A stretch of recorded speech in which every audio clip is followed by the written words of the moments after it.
President Clinton promised us that we were going to bring democracy and freedom and human rights to Bosnia, Albania, and Kosovo. You remember that? Remember when we bombed the heroic Serb Christians? We bombed Christians, heroic, noble Christians who were our allies and were loyal to us.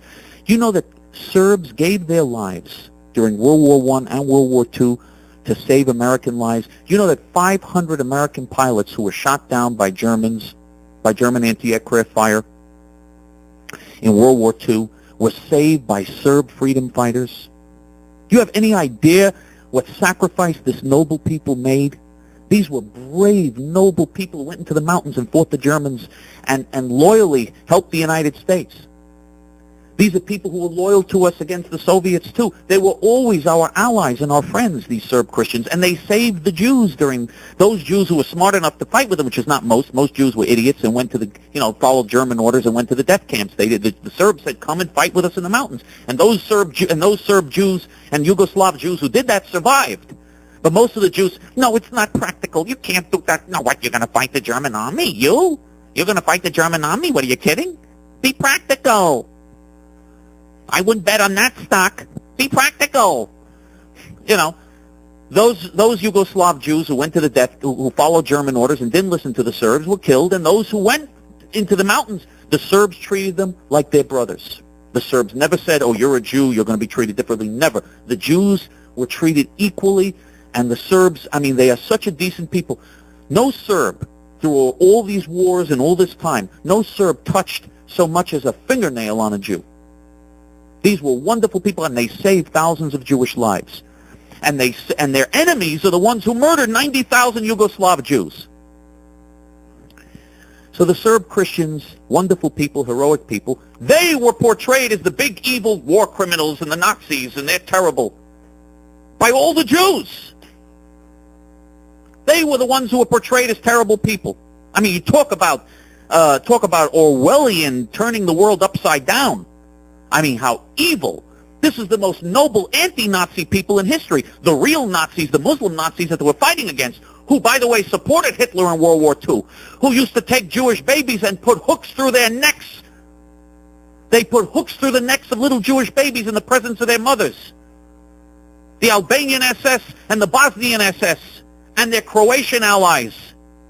They murdered 90,000 Yugoslav Jews, and they were called the victims. And the Serbs who protected the Jews were called the Nazis. That's the way our news media works. And that's the way Bill Clinton works, that animal, Yamach Shmova Zichro, may his name and memory be obliterated, him with his lesbian wife. Now, Clinton promised us that we're going to make democracy in Bosnia, Albania, and Kosovo. We're going to bring democracy to Bosnia, Albania, and Kosovo, just like we were going to bring democracy to Kuwait. Well, what do we bring there? Al-Qaeda has active cells in all of those areas. We have Al-Qaeda terrorists there. It's infested with every terrorist organization under the sun. And not just that, they're doing something very productive for the Muslim world. They are the number one source of heroin to the United States and Europe. Heroin comes from Turkey, our other so-called ally, another bunch of cutthroat animals, from Turkey, from Afghanistan, from Syria and Lebanon and the Bekaa Valley, and goes through Bosnia, Albania, Kosovo. The Muslim terrorists, those Muslim terrorist regimes, bring huge quantities of heroin into Europe especially. And you have Bosnian and Albanian Muslim gangs, organized crime. All the organized crime in Europe, almost all of it is Bosnia and Albania. In Italy, you don't have a mafia anymore. There's no mafia. The Bosnian and Albanian Muslims are the organized crime gangs there. Just to show you the degree of damage this has done, do you know that there are now millions of drug addicts, of heroin addicts in infidel, quote-unquote, countries of Christian Europe? Millions of drug addicts now because of this. You go to Holland and Switzerland and Belgium and France and all these other countries, Germany, of course, they deserve it. But you go to these hideous countries, do you know there are millions of dope addicts walking the streets now? It's unbelievable. Millions of white Europeans are hooked on heroin now. And these Muslim gangs brought it in, made it cheap, tempted them, pushed them. thanks to this crazy policy now.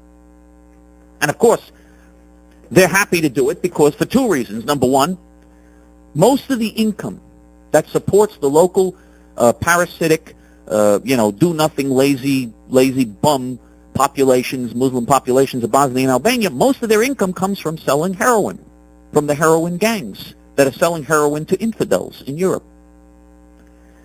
And that's most of the income.